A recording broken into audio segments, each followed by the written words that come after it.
Vocês ligam pros técnicos? Sim. Tudo uma parada. Pra saber como que é o comportamento, Sim. como é que... Nossa, é toda uma parada que o torcedor, ele não imagina, né? Ele só, Não. tipo, cobra, eu quero tal, eu quero fulano. Ah, não convocou fulano. Isso é uma injustiça. E aí eu fico, tipo assim, eu queria saber realmente como é que funciona esse lance, tipo, da comissão técnica. Então tá cada um de um lado agora viajando, olhando determinados jogadores. Eu vi a declaração do Tite falando assim que se olham 50 jogadores simultaneamente, assim. Sendo que vai menos da metade pra Copa. Sim. Então como é que funciona? É um trabalho árduo todo dia, rotina maluca, principalmente agora, né? Que a Copa é final do ano. Como é que tá? Sim. É um trabalho também, eu nunca havia trabalhado dessa forma. Nós temos em média 5 atletas assim por posição e eles competem entre si, né? Nós somos 3 auxiliares e 2 analistas, cada um pega uma base de 8 atletas assim. Bastante. E acompanha e a gente vê o jogo na íntegra, né? Não é os Não, melhores momentos do atleta e a gente faz os relatórios do jogo e do atleta e isso é material para a gente debater semanalmente. Então, assim, a gente viu o jogo ontem, vê o jogo hoje, faz um relatório, aí democratiza essa informação. E aí, não só o atleta, às vezes tem alguma jogada, alguma... assim, um lance de bola parada, alguma coisa que a gente pode sugar assim dos clubes para o nosso modelo também.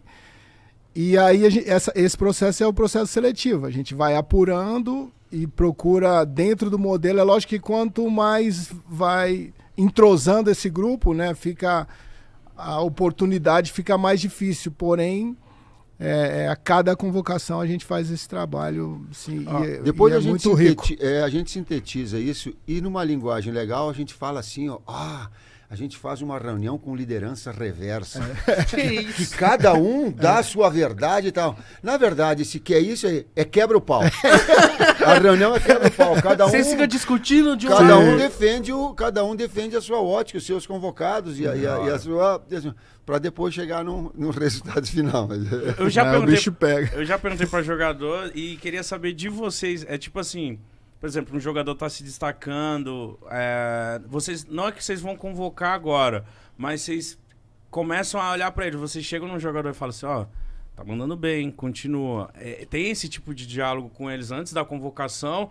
Ou vocês pegam um jogador de surpresa às vezes? Como que funciona? Vocês dão um alerta pra ele? Vai, que já a gente pega, hein? Não, eticamente não dá para fazer isso. Não dá? Não dá para dar o alerta. Eles têm que saber que nós colocamos aí os que nós estamos acompanhando com a mídia de todos. Está evoluindo, a gente está acompanhando. Mas aí seria um privilégio, né? É um privilégio. Entendi. Exato. Entendi. César, você sente que hoje você tá mais inteirado com o futebol do que quando jogava? Tipo, de estar assistindo toda hora, de estar vivendo. Sim. Tá, muito mais. O nível de informação muito mais. Quando joga, você se preocupa mais em fazer a sua, né? É lógico que, a maioria das equipes que joguei fui capitão, então a gente tinha também uma responsabilidade perante o elenco. Como gestor, também, né? Assim, esse conflito entre instituição e os atletas, assim, é difícil. Porém, dessa maneira com que bom, eu sou o mais novo, assim, dali do grupo, com que a gente trabalha, é gratificante. Jamais pensei em fazer algo, assim, com tanta profundidade, com tanto detalhe, assim, minucioso. Relatório, negócio. Não é engessadão, assim, como tá falando. Sim. Mas é difícil passar algo, assim, um jogador que tá se destacando dentro da posição. Independente de onde esteja, não passa batido, é né? difícil passar. Tite, e a importância de ter um cara como o César, como ele disse, né? Capitão por onde passou, campeão, seleção, Palmeiras, sabe? Tipo, porque às vezes eu fico pensando, às vezes você tem um profissional qualificado, é essencial e ótimo. Mas você tem alguém que conhece o que o jogador tá sentindo, viveu aquilo ali, foi capitão, tem o poder da fala, é importante também? Tipo, faz a diferença? Digão, é fundamental. Ele traz, eu digo que cada um de nós representa um conjunto todo. Ele traz um conjunto de capitão por onde ele passou. Ele traz o conjunto do César Sampaio, capitão da seleção brasileira. Então, a voz de fala dele, na hora que o atleta olha e que entende que ali já passou por circunstâncias parecidas, ela te traz um peso muito grande, ela te traz um impacto. Quem tá falando, é o César que já passou por uma Copa do Mundo. É um Juninho que já foi campeão mundial. Então, fala com o lugar de fala deles é consistente. Tafarel também, né? Tafarel. Só o Tafarel. Então, ela traz um peso grande. É, sim. porque imagina, né? Associado ao atleta ao estudo. Sim. Então, ela potencializa isso, ela aumenta, ela fica legal. Porque eu fico imaginando, né, tipo, você olha o plantel da seleção brasileira, só jogador ótimo, nível altíssimo. E aí, às vezes, você fala, tipo, como é que eu vou dar uma dura num Neymar, por exemplo, assim? É difícil, não é fácil. Você falar assim, pô, o cara é um gênio. Sim.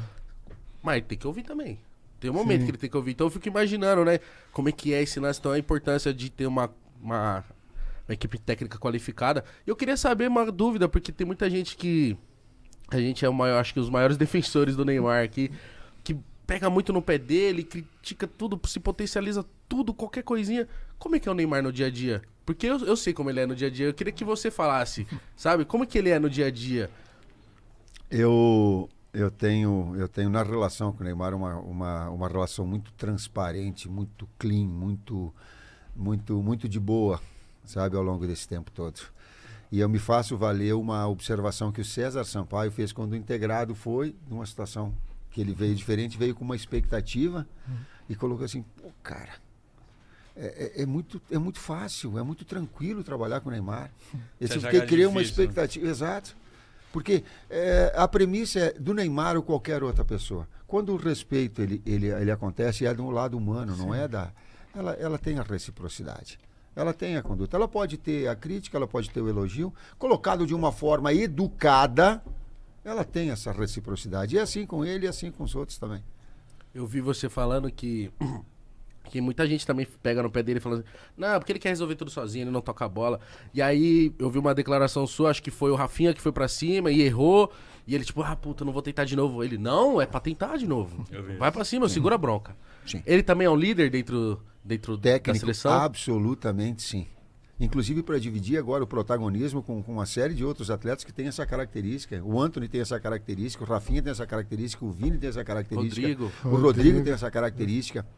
Então, de ter jogadores que têm esse 1 contra 1, esse drible, a finta, o lance pessoal, criativo, a caneta, a carretilha, chama que. Principalmente na última parte do campo, cara, ali é da intuição, ali é do talento, ali é da criatividade, sim.